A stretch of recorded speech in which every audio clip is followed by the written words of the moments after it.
Start करते हैं सबसे पहले मंडे नाइट रॉ की व्यूअरशिप के साथ में। तो लेबर डे पर जो मंडे नाइट रॉ की व्यूअरशिप है वो नीचे आ गई है, क्योंकि लास्ट वीक की जो व्यूअरशिप थी, वैसे ओवरनाइट नंबर्स हैं ये, लास्ट वीक की व्यूअरशिप थी 2.107 मिलियन व्यूअर्स, लेकिन इस हफ्ते व्यूअरशिप 2.054 मिलियन व्यूअर्स पे आ गई है। अब 2 मिलियन से स्टिल ऊपर है, तो इसके बारे में हम लोग ज़्यादा कुछ कंप्लेन नहीं कर सकते, जो भी है सही चल रहा है। मतलब पहले के दिन से वो जो 1.5 मिलियन 1.7 मिलियन रहती थी, उससे तो ये काफ़ी बेटर है। लेकिन हाँ, क्लैश एट द कैसल का फॉल आउट और व्यूअरशिप ज़्यादा नहीं आई, वो थोड़ा सा हम कह सकते हैं कि ऐसे थोड़ी सी ऐसे गड़बड़ वाली बात है, पर कोई बात नहीं, आने वाले टाइम में चीज़ें सेटल हो जाएंगी।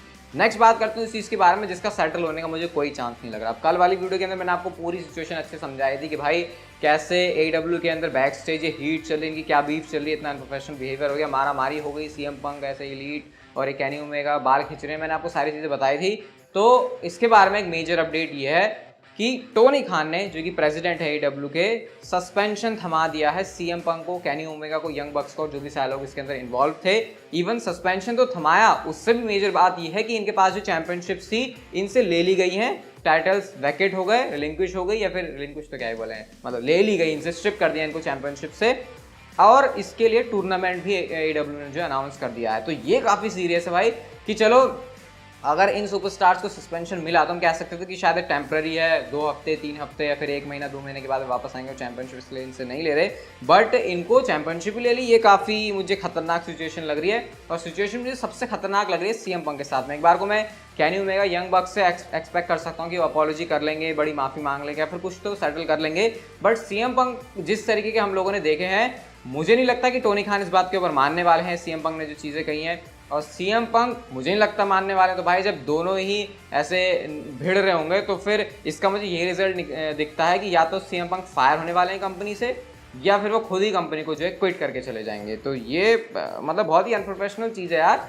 ये मतलब प्रोफेशनल रेसलिंग जिसके नाम में ही रेसलिंग नहीं आ रहा, प्रोफेशनल रेसलिंग आ रहा है, वहाँ पर ही अनप्रोफेशनल बिहेवियर। मतलब मेरे जैसा 23-24 साल का बंदा भी इस चीज़ को समझ पा रहा है, तो मुझे ये नहीं पता है यार, ये इतने सारे मतलब इतनी इनकी एज हो चुकी है, इनको इतना, मेरे से तो बहुत ज़्यादा एक्सपीरियंस होगा लाइफ का, उसके बावजूद ये चीज़ें कैसे हो सकती हैं। गुस्से में इंसान गलतियाँ कर देता है, बट भाई ये पब्लिकली ये तो बिल्कुल ऐसा हो गया कि बिल्कुल बचकाना हरकतें हो गई। मतलब वर्ड्स नहीं है मेरे को, इसको मैं कितना क्रिटिसाइज करूँ इस बात को, मतलब इस बात के ऊपर कितना क्या बोलूँ यार, मैं समझ नहीं आ रहा मुझे। अब जो भी है, CM पंक का मुझे लग रहा है कि पत्ता कट गया है AEW से, क्योंकि ये चीज़ जो है बिल्कुल भी टोनी खान तो एक्सेप्ट करने नहीं वाले, और CM पंक अपनी उसमें रहेंगे चौड़ में। जो भी है, अब CM पंक के फैंस डेफिनेटली बहुत से डिसअपॉइंट हुए। मैं देख भी रहा था कि अब जो भी है भाई, अगर तुम्हारे साथ गलत हुआ है तो ये थोड़ी कि तुम भी जाके वही चीज़ गलत करोगे। तुम अथॉरिटी के पास जा सकते हो, लीगल चीज़ें कर सकते हो, बट इन सब चीज़ों से हट के कुछ अलग ही चीज़ हुई है AEW के अंदर। पता नहीं क्या होगा, नेक्स्ट वीडियो के अंदर मैं आपको सारी बातें जिसके बारे में बताता रहूँगा। पैट मैकेफी के बारे में आपको मैं चीज़ समझाता हूँ। तो भाई पैट मैकेफी स्मैकडाउन पर कुछ टाइम के लिए नहीं आने वाले। उन्होंने ट्वीट करके खुद से बताया कि भाई वो कॉलेज गेम डे की अपनी जो ड्यूटीज है उसको फुलफिल करने वाले हैं, और इसलिए वो नहीं आएंगे। अब कब तक नहीं आएंगे ये बात हमको पैट मैकेफी ने तो नहीं बताया, लेकिन रिपोर्ट्स के अकॉर्डिंग हमको ये पता चला है कि भाई नेक्स्ट ईयर के जनवरी तक आपको चांस है कि उसके बाद ही पैट मैकेफी देखने को मिलेंगे। और तब तक के लिए पैट मैकेफी की कमी कौन पूरी करेगा, तो वो नाम आ रहा है कोरी ग्रेव्स का, कि जो कोरी ग्रेव्स हैं वो आपको डबल ड्यूटीज़ करते हुए दिखा देंगे, रॉ के ऊपर भी और स्मैकडाउन के ऊपर भी। तो एक एनर्जी आती है पैट मैकेफी के आने से, अब वो थोड़ी सी आपको मिसिंग देखने को मिलेंगी। बट अगेन विंस मैकमैन नहीं है, तो फिर माइकल कोल भी काफ़ी फ्री माइंड से कमेंट्री कर सकते हैं, और वो इंप्रूवमेंट उनके अंदर देखने को भी मिली है काफ़ी ज़्यादा। इतना एक्सपीरियंस है तो भाई कहाँ यूज़ करेंगे वो। तो ये जो है चीज़ है स्मैकडाउन को लेकर, मतलब पैट मैकेफी कुछ टाइम में नहीं होने वाले। अब रॉयल रंबल के बारे में आपको बताया था। रॉयल रंबल को जो है ऑफिशियली अनाउंस कर दिया गया है, सैन एंटोनियो से होने वाली है, एलामाडोम से, और इसकी जो डेट है वो 28 जनवरी 2023 की मैं बात कर रहा हूँ। एंड इंटरेस्टिंगली अगर आप इसका पोस्टर देखो तो यहाँ पे आपको ब्रॉक लेसनर देखने को मिल रहे हैं सामने से ही।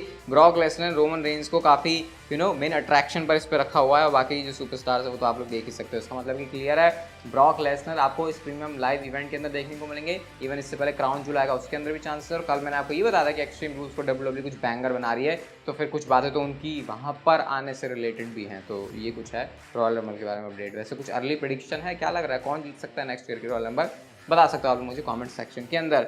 हम नेक्स्ट बात करते हैं शेमस के बारे में। तो शेमस का पुराना वाला थीम सॉन्ग आपको याद ही होगा भाई, मुझे बहुत पसंद था। और मैं शुरू में जब एक टाइम आपके साथ भी आया था, नहीं आया था अपनी लाइफ में, जब आपको WWE थीम सॉन्ग का नया बहुत ज़्यादा चस्का चढ़ा हुआ था उनको डाउनलोड करने का और उसको स्टोर करके रखने का और सुनने का। तो मेरे को बहुत चढ़ा था, मेरे को याद है मेरे पास एक ईयरफोन आया था तो उसको लगा के मैं सुनता था इन सारे टीम को, तो मैंने शेमस को बहुत सुना है। तो उन्होंने ये कहा कि मेरे को बहुत सारी रिक्वेस्ट आई थी, वो रिटर्न में पेज उनका थीम था उसको लेकर।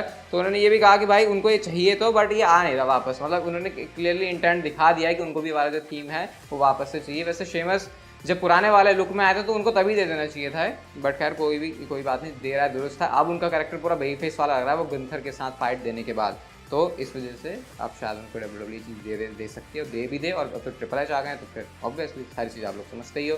गुंथर के बारे में आपको अपडेट बताया था, तो हम कहाँ बोल रहे थे कि नहीं, हाँ हम कहाँ बोल रहे थे यार, वॉल्टर नाम उनका गुंथर कर दिया। अब जब वॉल्टर गुंथर से खुद पूछा क्या तुमको नेम चेंज करना है, क्या तुमको वाला नेम चाहिए, तो इसके ऊपर उन्होंने ये कमेंट किया कि भाई देखो एक प्रोग्रेस करनी ज़रूरी होती है, और मुझे लगता है कि ये मेरी प्रोग्रेस ही है कि मैं वॉल्टर से गंथर बना, और वो इस नाम के साथ बिल्कुल खुश है कि हाँ कुछ चेंज है, कुछ नया है। और वैसे भी अगर आप लोग उस वाले वॉल्टर को देखो और गंथर को देखो तो आपको अपीयरेंस में भी पूरा क्लियरली विजिबल डिफरेंस देखने को मिलेगा। तो उनके हिसाब से उनको ज़्यादा कोई इससे दिक्कत नहीं है, जो चल रहा है वो बढ़िया है। सैमी ज़ेन को है लेकिन एक चीज़ से दिक्कत, और वो चीज़ क्या है, वो चीज़ ये है कि सोलो सिकोवा क्यों आ गए ब्लड लाइन के अंदर। तो यहाँ से ब्लड लाइन के सैमी ज़ेन से निकलने टूटने को लेकर कुछ चीज़ हुआ है। तो सिंपली ये द मोस्ट डोमिनेंट फैक्शन करके WWE फॉक्स का ट्वीट है, उसके ऊपर WTF यानी व्हाट द एफ लिख रहे हैं सैमी ज़ेन कि ये कौन नया बंदा आ गया, बेसिकली ये कौन नया झुम्मुरा आ गया, ये क्या करने आ गया यहाँ पे। तो सैमी ज़ेन को तो ऐसे कुछ ज़्यादा खुशी है नहीं इसको लेके। अब मैं ये देखना चाहता हूँ कि अगर सोलो सिकोवा के सामने सैमी ज़ेन बोलते हैं कि भाई तू कौन आ गया, तेरा क्या काम है यहाँ पे, तो वो बड़ा इंटरेस्टिंग होगा। और वो भी इंटरेस्टिंग मोमेंट होगा जब सैमी ज़ेन को ब्लड लाइन धक्के मार के अपनी फैक्शन से बाहर निकालेगी। और मैं चाहता हूँ ये सारी चीज़ें पॉल हेमन की प्रेजेंस में हो, क्योंकि वो इसमें एक नया ही अलग तड़का जो है ऐड करेंगे, तो उसको देखने में मज़ा आएगा। देखते हैं कब तक ये होता है, बट सोलो सिकोवा इस हफ्ते स्मैकडाउन पर आएंगे, सैमी ज़ेन भी होंगे, फिर पॉल हेमन भी आ जाए, मज़ा आ जाएगा स्मैकडाउन के पूरे शो में। और वैसे भी यहाँ स्मैकडाउन के मैंने को बताया ब्राउन शो में भी आने वाले हैं, तो इस हफ्ते का स्मैकडाउन का जो शो है वो काफ़ी मस्त होने वाला है। नेक्स्ट एंड फाइनल स्टोरी की तरफ चलते हैं। तो क्या प्लान्स हैं ड्रू मैकिंटायर को लेकर रेसलमेनिया के अंदर। तो प्लान्स ये हैं कि प्लान्स कुछ भी नहीं है, मतलब फिलहाल WWE ने ड्रू मैकिंटायर के लिए सोचा नहीं है रेसलमेनिया के अंदर, लेकिन जो एक मेजर मैच है जो कि WWE ने शेड्यूल किया है बहुत पहले से, यानी जब विंस मैकमैन थे तभी से, जॉन सीना का ऑस्टिन थियरी के साथ में वो स्टिल शेड्यूल्ड है कि वो जो है आपको रेसलमेनिया के अंदर देखने को मिलेगा। मतलब जैसा विंस मैकमैन चाह रहे थे जॉन सीना की बुकिंग, वैसा ही ट्रिपल एच भी चाहते हैं। फिलहाल करंटली जो है ये प्लान्स हैं। वैसे कोई मेजर मैच नहीं हुआ रेसलमेनिया के अंदर, आप लोगों को भी पता ही है। ये सिर्फ ऑस्टिन थियरी को ओवर करने के लिए होगा, एंड जॉन सीना के फैंस को अगेन ऐसे हाथों में हाथ डाल के, मतलब हाथों में हाथ बांध के, डाल के नहीं सिर्फ ऐसे डिसअपॉइंटमेंट ही एक देखनी होगी, क्योंकि कोई चांस तो लगता नहीं यहाँ पे कि जॉन सीना को विक्ट्री मिलेगी अगर वो ऑस्टिन थियरी के साथ आते हैं। बट करंटली यहाँ पे यही कुछ प्लान्स हैं। अब जिस तरीके के नए नए सुपरस्टार्स आए हैं और जो हमको डिफरेंट वाइब देखने को मिल रही है, आई होप इस प्लान में ट्रिपल एच को चेंज कर दें, क्योंकि थियरी को तुम किसी और से भी लड़वा सकते हो, कभी भी लड़वा सकते हो, लेकिन जब बात आती है रेसलमेनिया में जॉन सीना की बुकिंग की, तो हम एटलीस्ट एक बढ़िया मैच डिजर्व करते हैं, हम फैंस, उनके लॉयल फैंस।